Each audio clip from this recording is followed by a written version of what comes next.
Fuego here, and a Rapido Fuego review out of the theater after just watching the other big release this current weekend. A big, bold, beautiful journey. What a title, right? And this is actually Colin Farrell and Margot Robbie, so you got some serious star power there, obviously. And Colin Farrell actually re-teaming with Kogonada, I want to say his name is. He's a South Korean director. He previously did a flick called After Yang with that was really just interesting and, very art house. And this has some art house sensibilities in its presentation because it is beautiful looking in said regard, but it's a mixed bag for me with this particular flick, and I'm gonna just get it out of the way immediately because my biggest issue with this flick is essentially the framing device of it and the fact that if our two leads are supposed to be okay with it, no hesitation or question about it. If you've seen the trailers, you know what I'm talking about, but I'm not going to spoil it for anyone. But, I did not really particularly buy into that very much. And,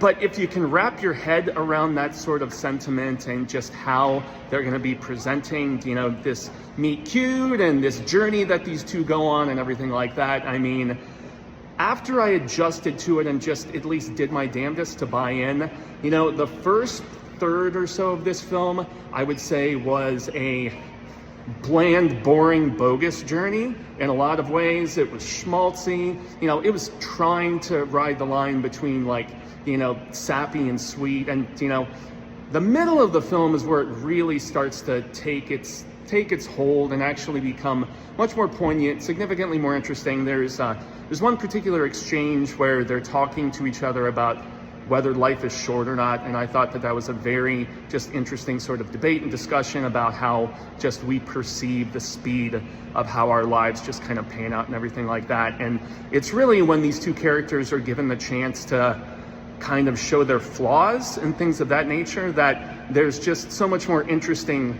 of a dynamic going down between the two of them when you see that they are not perfect people, that they are warts and all, shades of gray sort of situation. So and the chemistry is fairly good between our two leads. I can't deny that. It wasn't amazing, and I prefer the two of them in different roles as opposed to doing this borderline romantic, but it's not as much a romantic comedy. It's a romantic film that has some very dramatic digs and just the kind of delving into loss and trauma and things of that nature and how they form our relationships romantically with other people. So mixed bag, as I said, but if you have interest, once again, it's a beautiful looking movie. It's just not always beautifully told in its story.